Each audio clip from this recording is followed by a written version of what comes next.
변호사님, 네. 학폭 피해자 측이 가해자 음. 측에 할 수 있는 법적 조치는 어떤 것이 있나요? 한 4가지 정도가 될 것 같은데, 그 절차를 진행하기 전에 일단 자기 준비는 하고 가야 될 거 아닙니까? 그럼 피해 학생으로서 거기에 대응을 하는 과정에서 가장 먼저 전제적으로 준비해야 되는 것들을 말씀드리면은, 첫 번째는 본인 피해 부분에 대한 증거들이에요.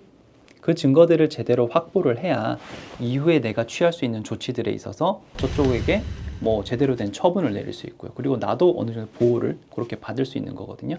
그래서 그게 증거 수집입니다. 결국은 대표적으로는 인스타그램 DM이라든지 카카오톡, 아니면 인스타그램에 올려진 게시글들, 이런 객관적인 자료들 있죠. 그런 것들을 확보를 하셔야 되고, 그 다음에 뭐 촬영이나 이런 것들로 인한 피해를 입으셨다면 그 해당 사진, 영상 이런 것들도 확보를 해 놓으셔야 됩니다. 그 다음에 뭐 전화로 하거나 뭐 나에게 그런 행동들이 있었다면은 전화 녹취도 필요한 것들이고요. 요즘에 좀 안타까운 게 아이폰을 워낙 많이 쓰다 보니까 그 자료들이 없어요. 그래서 그런 것들을 어떻게든 좀 확보를 해 놓으셔야 되고요.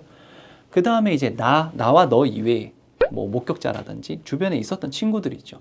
그 친구들로부터 받을 수 있는 자료들도 필요해요. 뭐 쉽게 말하면은 그 뭐 가해 학생이 이 친구한테 내 욕을 했어. 그러면 그 친구로부터 그런 자료들을 좀 받을 수 있잖아요. 걔가 그런 욕을 해서 내가 들었다. 그래서 내가 너한테 말해준다. 이런 것들도 있을 거고, 아니면 걔가 이런 메시지를 보냈다. 이런 자료들.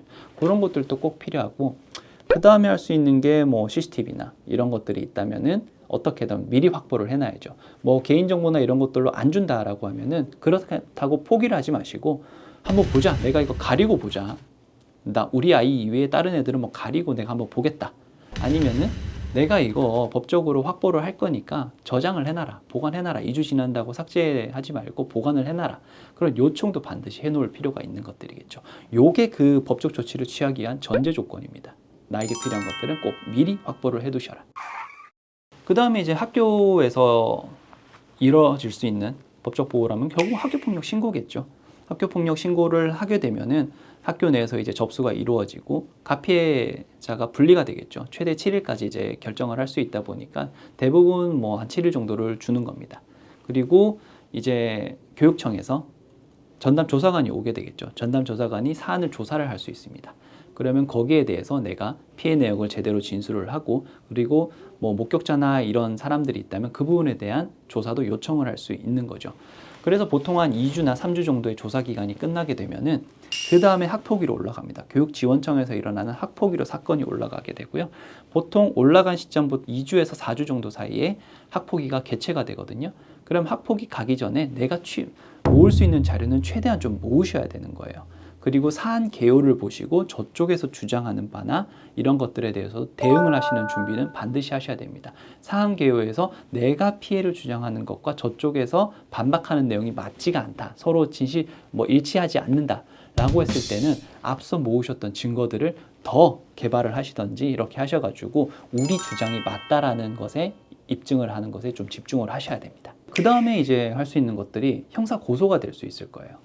왜냐면은 학교폭력 예방법상에 예시적으로 규정된 학교폭력 행위들은 대부분 형사상 문제가 되는 범죄 행위들이에요. 명예훼손, 모욕, 폭행, 상해 뭐 이런 것들도 있고요. 그 다음에 할 수 있는 것들이 뭐 성범죄나 이런 것들도 다 있죠. 그 다음에 뭐 강요, 뭐 보통 삥 뜯는다 이런 것들, 그런 부분들은 다 형사 처벌의 대상이 될 수 있기 때문에 학교폭력 신고를 해서 뭐 제대로 안 되거나 제대로 안 된다는 게 뭐 내가 원하는 결과가 안 나온다거나, 또는 조금 어이없게 학교폭력이 아니라고 나오는 경우들도 있어요. 그런 경우에 이제 좀 피해 학생 쪽에서는 이건 도저히 받아들일 수 없다라고 해서 그 부분에 대한 형사 고소를 진행하시는 경우도 꽤 많습니다. 그 다음에 이제 그게 끝나고 나거나 아니면 동시에 할 수 있는 게 민사소송이죠. 위자료, 치료비, 손해배상 청구 소송이라고 생각을 하시면 되고요. 합의나 이런 것들이 잘 되면 저쪽에서 어느 정도의 돈을 제시를 하면서 합의를 하자, 선처를 바란다라는 말을 하겠지만 생각보다 그렇게 해결이 되는 경우가 잘 없어요. 저쪽도 뭐 마폭 신고를 하는 경우도 있고, 나도 뭐 피해를 입었다고 하면서 뭐 형사 고소를 하는 경우도 있다 보니까 합의로 가는 경우가 잘 없어요. 그렇게 되면 결국 내가 치료를 받기 위해 지출한 비용, 그 다음에 내가 이 학교 폭력으로 인해서 정신적으로 입은 피해, 그거는 위자료로서 결국은 저쪽에 손해배상 청구를 할 수밖에 없거든요. 그래서 결국 이런 사건에서 돈으로 해결이 안 된다라고 하면은 그 부분은 민사소송으로 손해배상 청구 소송을 통해서 저쪽에서 돈을 받아낼 수밖에 없습니다. 그 다음에 이제 그런 큰 줄기 이외에 피해 학생으로서 내가 좀 받을 수 있는 보호 조치들이 몇 가지는 있어요. 학교폭력대책심의위원회 단계에서 대표적인 게 2호 처분이 되겠죠. 2호 처분이 저쪽에 내려달라고 하면은 나에게 접근하지 말라는 겁니다. 의도적으로 접근하지 말라는 거예요. 그럼 당연히 해야 되는 것들이겠죠. 그런데 2호 조치가 내려진 상태면은 그 애가 다시 한번 고의적으로 나한테 이렇게 접근을 한다든지 그렇게 해서 행동이 있다면은 그거는 학교폭력으로서 더 엄히 다스릴 수 있는 부분들이다 보니까 학폭위에서 그런 부분도 좀 요청을 하시는 게 좋고요. 피해 학생으로서 여러 가지 뭐 조치도 좀 받을 수 있거든요. 심리 상담을 받거나 뭐 그런 것들에 대해서도 지원도 받을 수 있고요. 그래서 그런 것도 내가 법적으로는 어느 정도 챙길 수 있는 부분이라고 볼 수 있어요. 네, 그래서 오늘은 학교폭력 피해를 딱 받았을 때 피해 학생이 할 수 있는 법적 조치에 대해서 한 4가지 정도를 알아봤어요. 그래서 4가지를 뭐 골고루 다 쓰시는 분들도 있고 어떤 경우에는 뭐 한두 가지만 하시고 이제 본인 피해를 다 보전 받으시는 분들도 있거든요.